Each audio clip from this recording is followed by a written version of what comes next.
Goldfinger is the third James Bond film, released in 1964 and based on Ian Fleming's 1959 novel of the same name.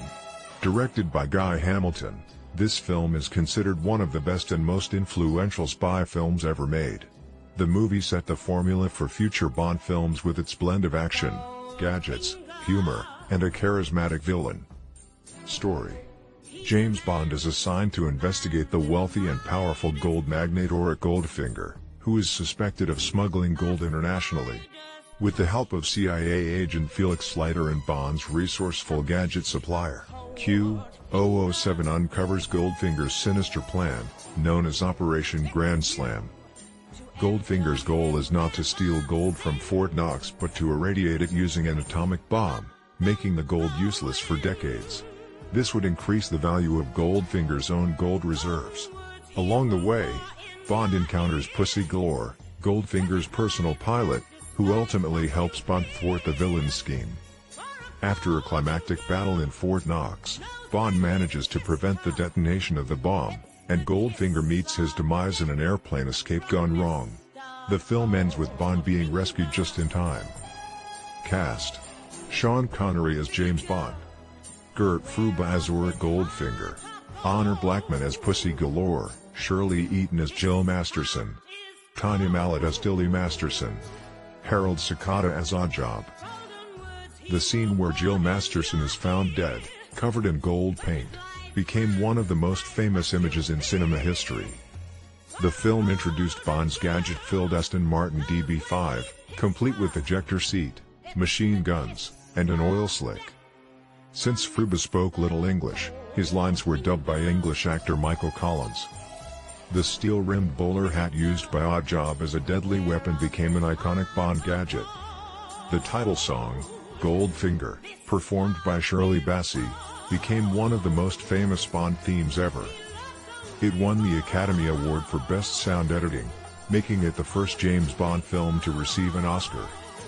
The production team borrowed real gold bars from the Bank of England for some scenes but had to keep them under tight security. The US government didn't allow filming inside Fort Knox, so the interior was recreated entirely based on speculation. Even today, no one outside the US Treasury truly knows what the real inside looks like. The famous Aston Martin DB5 was initially not in the script. The car company was reluctant to provide vehicles, but after the film's success, the DB5 became a Bond signature. During the climactic fight with Oddjob in Fort Knox, Connery's fear of heights made filming particularly difficult. Before acting, Harold Sakata was a professional weightlifter and won a silver medal for the US in weightlifting at the 1948 Olympics. A common myth states Shirley Eaton died from suffocation due to the gold paint. This isn't true, but she was monitored by medics to prevent any potential skin issues.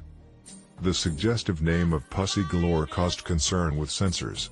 Producers insisted it was from the original book, and eventually, it was allowed.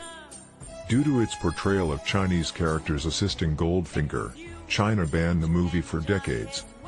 The famous "No, Mr. Bond, I expect you to die" scene with a laser beam cutting towards Bond was the first time a laser was seen in a major film. After the movie's release, governments around the world started paying more attention to gold smuggling operations, fearing there were real-life Goldfingers. Budget: $3 million. Box office earnings: over $125 million worldwide. It was the most successful James Bond film at the time and helped cement the franchise's longevity. Positive reviews.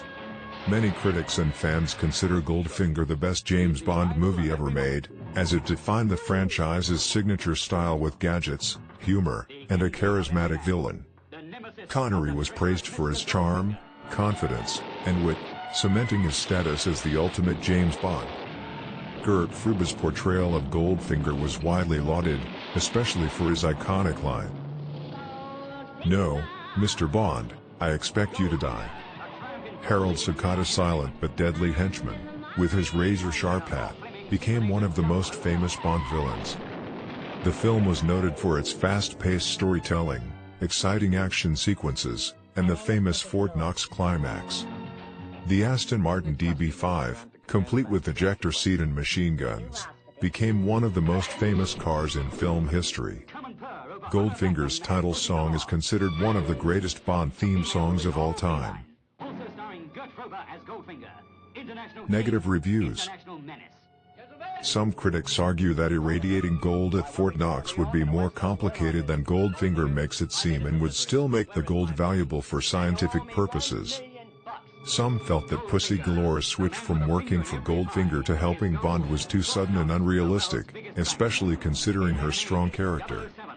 While Goldfinger was an iconic villain, some audiences were disappointed that his voice was dubbed, making it less authentic. Some critics found Oddjob's ability to crush a golf ball with his bare hands too exaggerated, even for a Bond film. Unlike From Russia with Love, which had a strong Cold War espionage plot, Goldfinger was more focused on spectacle and action rather than deep storytelling. Some felt that the famous gold-painted corpse scene was memorable but underdeveloped, as her character was quickly discarded. Some reviewers found that Bond's character didn't evolve much, as he relied more on gadgets than espionage. Since the filmmakers had no access to the real Fort Knox, some critics pointed out that the Gold Vault set looked unrealistic. Goldfinger is one of the most beloved and influential Bond films, setting the standard for the franchise's future.